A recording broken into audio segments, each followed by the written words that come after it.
नमस्कार। आज हम एक और क्वेश्चन करने जा रहे हैं वर्ड प्रॉब्लम से, जिसको हम linear equation in two variables के मदद से सॉल्व करेंगे। अभी तक हमने काफ़ी सारे प्रॉब्लम्स कर लिए हैं, जिसे आप प्लेलिस्ट में जाके देख सकते हैं।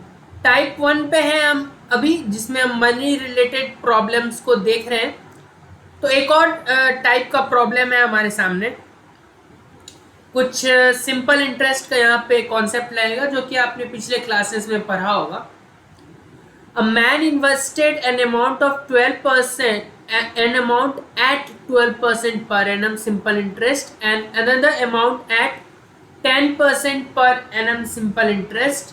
He received an annual interest of 2600, but if he had interchanged the amount invested, he would have received this.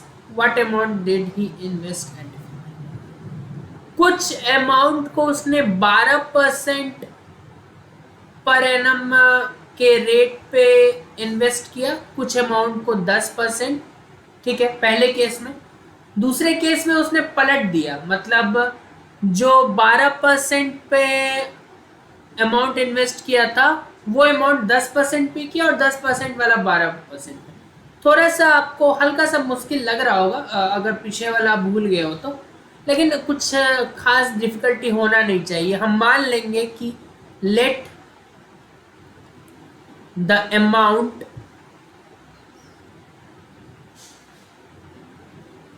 invested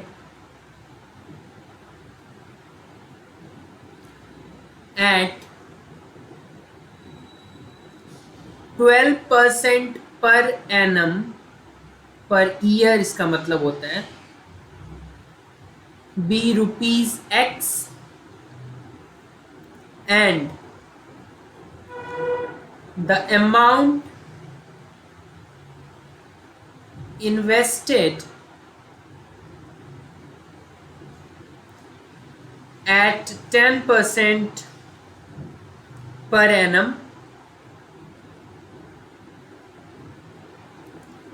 B rupees y. Simple interest का फॉर्मूला होता है P into R into T divided by 100, जहां पे P होता है principal, जो कि होगा पहले केस में x, दूसरे केस में y। r होता है रेट, जो कि 12% और 10% है। t जो कि टाइम है, दोनों ही केस में 1 लेंगे, क्योंकि पर एनम है, तो t इक्वल्स टू 1। ठीक है, तो क्वेश्चन के हिसाब से पहले केस में टोटल एनुअल इंटरेस्ट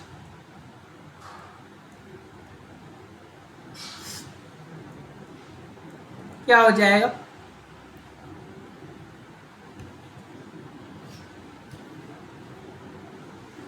पहले वाले के लिए हो जाएगा x इंटू रेट है 12, टाइम है 1/100।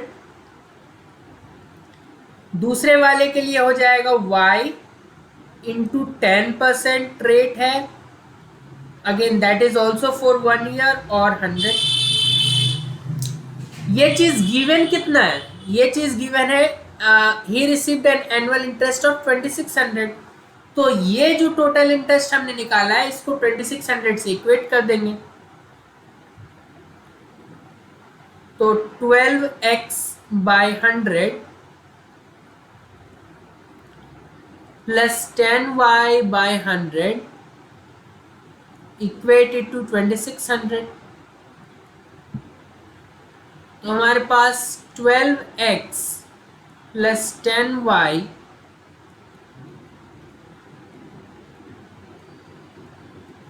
ना आ गया। ठीक है, फर्स्ट इक्वेशन। अगेन अब क्या हो रहा है कि अब he received but if he had interchanged the amounts invested, मतलब 12% रेट पे x अमाउंट इन्वेस्ट ना करके 12% रेट पे y अमाउंट इन्वेस्ट कर रहे हैं। ठीक है, तो उस केस में अगेन टोटल इंटरेस्ट क्या हो जाता?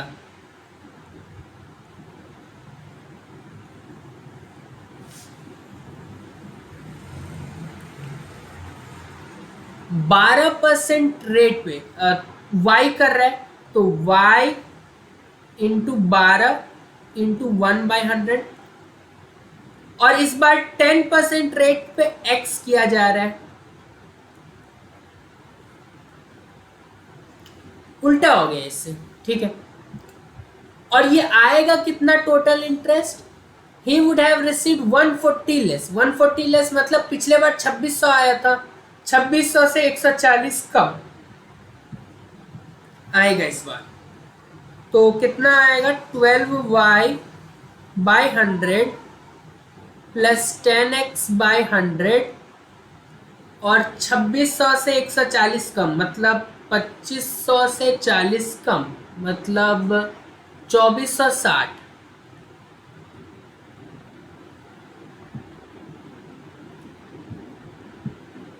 ठीक है, सिंप्लीफाई कर लेते हैं। 10x प्लस 12y 2460 और उस पर 2 0, ये आ गया दूसरा इक्वेशन। सॉल्व कर लेते हैं बस इसको आप, ठीक है। इस तरीके का इक्वेशन आपने किया होगा, ध्यान हो अगर आपको तो। 2460 और 00, ठीक है।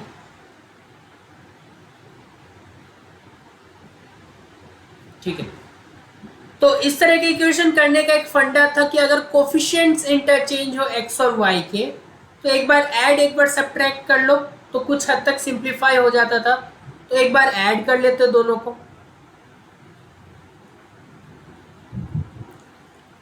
ऐड करेंगे तो x का कोफिशिएंट 22, y का कोफिशिएंट 22, तो 22 कॉमन आ जाएगा, x प्लस वाई बराबर, अब ये ऐड होंगे, ठीक है। तो ये ऐड होके कितना आएगा, 26 पे 4 0 है और 246000 है।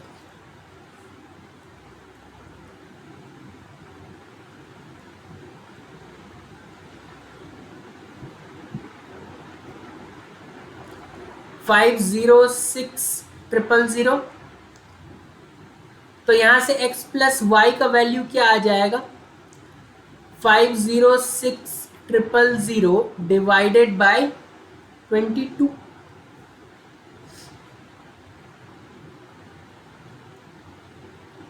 पाँच सौ छः को अगर 22 से करो, पहले सिंपल कर लो, जीरो बाद में लगा देंगे, तो 22 दूना 44 और 6 6 3 बार, ठीक है।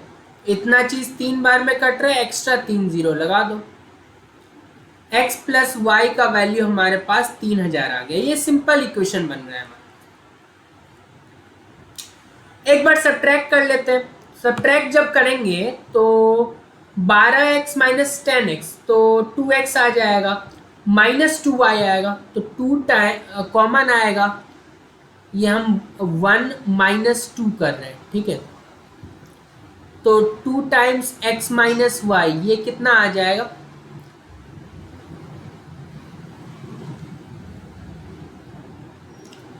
2640 और 246000। सब्ट्रैक्ट कर लेते हैं इस बार, 14000 आ गया।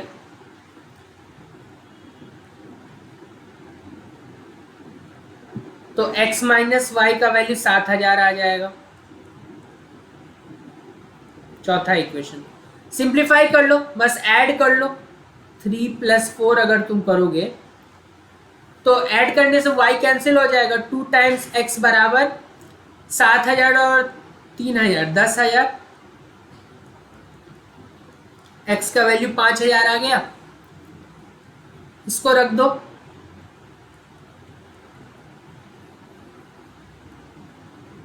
थर्ड इक्वेशन, तो 5000 प्लस y बराबर 3000, ठीक है।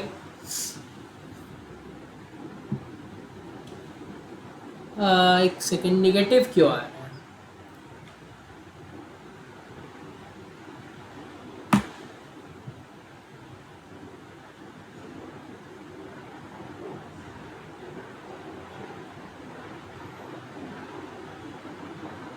एक सेकेंड यहाँ पे हमने गड़बड़ी किया है कुछ। 22 आएगा ना, इतना चीज़ 23 आता, 23 पे 3 0 लगता है, यहाँ पे 2 मैंने मिस कर दिया था, एक्सट्रीमली सॉरी फॉर दैट। ठीक है, तो ये चीज़ आएगा जब आप 2x करोगे तो ऐड होंगे, तो ये आएगा 23,000 और 7,000, 30,000।